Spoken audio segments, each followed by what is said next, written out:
সাইয়েদনা আদমকে আল্লাহ যখন বানালেন তিনি বানালেন মিন তিনিন লাযিব, এঁটেল মাটি থেকে বানালেন। ও আকাশ, এই মাটির উপরে 40 বছর তুমি বৃষ্টি দাও। 40 বছর এঁটেল মাটির উপরে বৃষ্টি জমতে জমতে জমতে জমতে এটা হয়ে গেল হামাইম মাসনুন, কাদামাটি। সুবহানাল্লাহ পড়েন। কাদামাটি থেকে গেল 40 বছর। কাদামাটি থেকে আল্লাহ সাইয়েদনা আদম আলাইহিস সালামের ডাইস বানালেন। তারপরে আল্লাহ সূর্যরে বললেন, ইয়া শামসু হাররিকি আলাইহি 40 ইয়াউমা, ও সূর্য এবার আদমের কায়ার উপরে, মূর্তির উপরে তুমি 40 বছর সূর্যের আলো দাও। তার এই আল্লাহর কোরআন যদি ঠিক মতো পড়া যায়, মানুষের মতো মানুষ বানিয়ে আপনারা জান্নাতি বানাবে কে? তার মানে এই কোরআন পড়লে মানুষের মতো মানুষ হওয়া যায়। চিল্লায় বলেন, কি হওয়া যায়?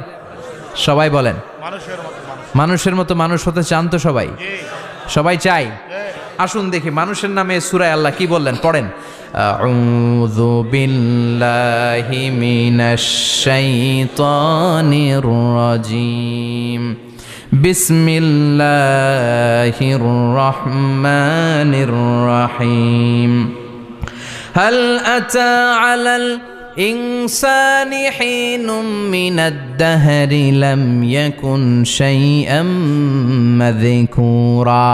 আল্লাহ বললেন, মানুষের জীবনের একটা সময় ছিল যেই সময়টা উল্লেখ করার মতো মানুষ কিছুই ছিল না। সুবহানাল্লাহ।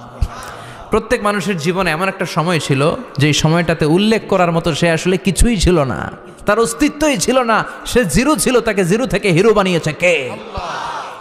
হাল আতা আলাল ইনসান, এই হাল হচ্ছে ইস্তেফহাম তাকরীরি, বিমানা কাদ আতা আলাল ইনসান। অবশ্যই অবশ্যই মানুষের জীবনে এমন একটা সময় এসেছে, লাম ইয়াকুন শাইআম মাযকুরা, উল্লেখ করার মতো সে কিছুই ছিল না। কার কথা? মুফাসসিরিন একরাম ইনসান দ্বারা এখানে দুইটা জিনিস বুঝিয়েছেন। এক হলো সাইয়েদনা আদম, আর এক হলো আমরা সবাই। এই পৃথিবীতে মানুষ বানানোর 3 ক্যাটাগরি। ক্যাটাগরি নাম্বার 1, মাও নাই বাবাও নাই। এই সিস্টেমে আল্লাহ কার বানাইছে? কথা বলেন। আবার শুধুমাত্র মা আছে বাবা নাই, এই সিস্টেমে কাকে বানালেন? আবার বাবাও আছে মাও আছে, এই সিস্টেমে কারে বানালেন? আমাদেরকে বানালেন। আবার সাইয়েদনা আদমকে আল্লাহ যখন বানালেন তিনি বানালেন মিন তিনিন লাযিব, এঁটেল মাটি থেকে বানালেন। এঁটেল মাটি দিয়ে কাঠামো বানানো যায় না, স্ট্রাকচার করা যায় না। এঁটেল মাটি জমিন থেকে নিয়ে আল্লাহ রেখে দিলেন 40 বছর। চিল্লায় বলেন কয় বছর? আর আকাশকে বললেন, ইয়া সামা আমতিরি আলাইহি 40 সানা, ও আকাশ এই মাটির উপরে 40 বছর তুমি বৃষ্টি দাও। 40 বছর এঁটেল মাটির উপরে বৃষ্টি জমতে জমতে জমতে জমতে এটা হয়ে গেল হামাইম মাসনুন, কাদামাটি। সুবহানাল্লাহ পড়েন। কাদামাটি থেকে গেল 40 বছর। কাদামাটি থেকে আল্লাহ সাইয়েদনা আদম আলাইহিস সালামের ডাইস বানালেন। তারপরে আল্লাহ সূর্যরে বললেন, ইয়া শামসু হাররিকি আলাইহি 40 ইয়াউমা, ও সূর্য এবার আদমের কায়ার উপরে, মূর্তির উপরে তুমি 40 বছর সূর্যের আলো দাও। 40 বছর সূর্যের প্রখর ও তীব্র তির্যক তাপে এবং কিরণে আদম হয়ে গেছে এখন সলসলিন কাল ফাখার, টোকা মারলে ঠন ঠন করে। সুবহানাল্লাহ পড়ে।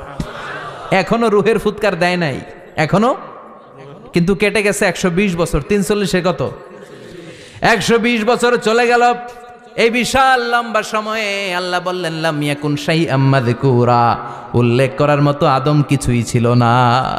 রুহের ফুৎকার যেহেতু দেয় নাই 140 বছর, এটা এঁটেল মাটি, পরে ছিল কাদামাটি, এরপরে হয়েছে মূর্তি, ঠনঠনে মূর্তি। উল্লেখ করার মতো আদমের জীবনে 124 বছরে কিছুই ছিল না। চিল্লায় বলেন ঠিক কিনা? আবার আমরাও যারা সলিমদ্দি কলিমদ্দি, আমরাও আমাদের মায়ের পেটের ভেতরে প্রথমে ছিলাম 40 দিন। বুখারীর বর্ণনা, ইন্না হাদাকুম ইউজমাউ খালকুহু ফি বাতনি উম্মিহি 40 ইয়াওমান সুম্মা ইয়াকুনু নুতফাতান মিসলা যালিক সুম্মা ইয়াকুনু আলাকাতান মিসলা যালিক ফায়াতি ইলাইহিল মালাকু ফায়ানফাখু ফীহির রূহ।